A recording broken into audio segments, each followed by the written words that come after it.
Morning, everyone. It's a lovely sunny day, and I'm not lying this time, it's actually beautiful in England. Today, we're going to talk about the end of CvC. This video was captured about 1 hour before the end, and I'm in GNL 1, which you know is like a former world rank 1 clan. We have lots of whales. Some people left, but more people came in, and we were winning, I think, all 6 trophies, and we're about to lose the 7th game. And I really want to discuss, like many have done before me, the state of CvC.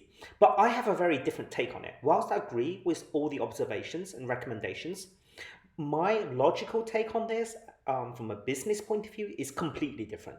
I think CvC is one of the greatest success stories of Raid. Why? Because it allows top players to become disappointed and quit much faster than Classic Arena. Right?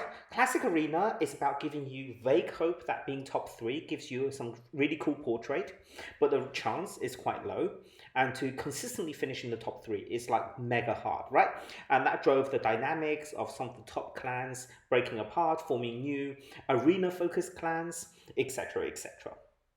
But CvC transforms that. Not only does it add reaction accessories, which makes offense more RNG and more takes longer, but also it disappoints you in the way that points are awarded for spending money and doing things that have almost no gameplay, like booking champions or ascending champions, right? Here we're against this clan from France. And they are called, I don't know how to pronounce it, like Assassins. I don't know if that's just trying to say assassins or it has actually a French meaning. I'm told there is, but I don't really care. And as you can see, they're crazy, right? We are losing at 16.2 million, right? 1 hour to go. They are more than a million ahead of us. They have people that are doing more than 1 million or nearly 1 million, right? They have 2 people over a million, one over 1.5 million just by himself, right? Or herself. And they are consistently high, 500k, 400k. I mean, it's crazy. We are getting 2 useless blood shield rings by spending all our resources. I think I've used every single book, or nearly every single book, and I've ascended as much as I can. This is a clan that's 135, which doesn't mean anything. I mean, if you look at their teams, okay, they have 3 players in plat in midweek, which means nothing. And if you just go through them, I did not know who they are. Like, I have no idea who they are, right? And I probably will forget about them tomorrow, unless my video becomes hugely popular. And we've actually met up afterwards in Discord and they turn out to be really lovely people. But their arena teams are like, it reflects, what kind of game they play, right? I mean, like, it's pretty like, you know, um, 2019 2020 teams, right?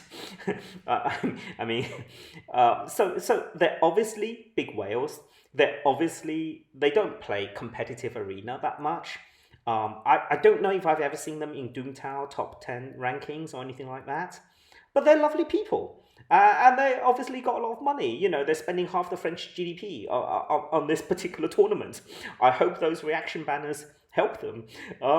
Yeah, so really, really interesting. Let me show you at what length it takes to get to these kind of points, like 14, 15, 16 million consistently every CvC tournament. This is Ali. Ali has an account, like many GNL accounts, with many dupe legendaries that he has fully ascended, fully booked. In fact, I know players in GNL that have 100, 200 legendary dupes fully booked. They've actually run out of things to book. Like, it's not that they've run out of books, they've run out of champions to book. Just contemplate that for a second. Imagine you've spent $40,000, $50,000 on getting loads of dupe champions that you will never use. You've run out of things to do in the game. You're now ascending them to 6-star. You're booking them even. For what? It's not even tag arena anymore. It's not even dupe system anymore. It's simply nothing left to do in the game, right? They haven't released new portraits for tag team arena. Everyone has like 200, 300,000 gold bars, right? For what? Classic Arena has not seen a new portrait for maybe a year now, more than a year, I think, right? Doom Tower has what a few portraits recently, but even the kind of decorative things people have run out to do, right? It's not the dupe system is there for the economy of the game.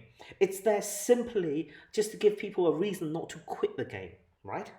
But the key point is, this is where I differ from other people. Quitting the game is good. If top players don't quit, there will never be room for bottom players. Say I am a top 50 player, I'm ranked 50, for example, right? Then I will never be 49, you know? If the 49th person is so much better, been playing longer, better gear, better champions, the champion pool is diluting, and all I can do is spam level 1 tag arena to get points, right? Because if I actually competed against a top 3 player like Mac Chan or Boomer, I would lose. I would never get any points. It would be like 10-0, 100-0, right? So my only hope of moving up is if they quit. Quitting is really good, right, for the game economy. The life and death of an ecosystem depends on alpha predators slowly dying off and new lower trophic level animals moving up the trophic levels of the food chain, the competitive food chain, right? That way you can have progress, you can have hope without power creep and inflation, right? I don't have to do anything to move up the food chain if a top player quits, right? You see, this is how they're controlling the sustainability of the game, by creating no content, by creating boring things, repetitive, resource draining things, to bleed off all the top players, to tax them effectively until they quit, and to create a socialist environment where there is greater equality, greater option, greater hope for the new and free-to-play players, right? So when you say Raid is not free-to-play friendly, you're thinking of how can I go from, rank 10 million to rank 1? Of course it's not free-to-play friendly, right? You have to spend an astronomical amount of resources to get there. But if all the top players quit, you immediately move up. And that's what Raid is doing, right? It's creating a legacy through the generation of new players and new credit card accounts they spend on, right? They're not going to rely on the old ones as much, right? And that totally makes sense. That's why they don't want to roll out a dupe system, right? They've been saying it's their priority one for over a year now. And they're saying, oh yeah, well, we have to consider it carefully, otherwise if it's not careful, we may mess it up. Well, you've messed everything else up, so, so in terms of quality content, don't worry about that. We're not expecting anything. I think people just want something to do, so that they can do something with their dupes, but just something to do. And just rolling out endless fusions is something to do. But I think people have just lost interest. And that's good, because there's plenty of new people who say, wow, there is so much to do. So I'm really happy that we gave Assassins a good run for their money. And we were more than willing, GNL1, to put up 16 million to lose and to get 2 useless rings, just to show people there's no easy victory. So I hope, you enjoy CvC. I hope you got good rewards. Look at our clan. Very few of these people were here a year ago. We've lost so many players to mad, to quitting, to temporary quitting, to pretend quitting, to really quitting. I mean, Jiruji, maybe Mingdad, I can't remember. Percival, definitely. Me, Dragon Pulse. We were here, I think, a year ago. I don't know. And we've not only lost an Alfred, we've not only lost so many people, so many friends. And I totally understand that a business needs to get rid of top players in order for new players to get hope, right? To move forward. And it's the most sustainable way actually of doing it, right? But it destroys friendships and communities. And whilst that might be necessary as an evolutionary mechanism in the long term, to destroy so many over such short periods, I had so many friends in different clans, and they are all gone. 90% are gone now. And if the world moves on from COVID, and if the world generates better video games, right? Because they don't have a real competitor in this genre, people will move on. They won't come back to Raid. They won't come back to Raid not because we think, Raid is a dying game. It's not a dying game. It's a good, flourishing economic game, right? But is this the game they really want to create, which is a constant revolving door of new players and new income streams? And the history, the culture of some of the older players that have generated a lot of the memes and history and laughs and memorable moments are washed away, right, into a vestige under some bridge. Is that what Plarium wants?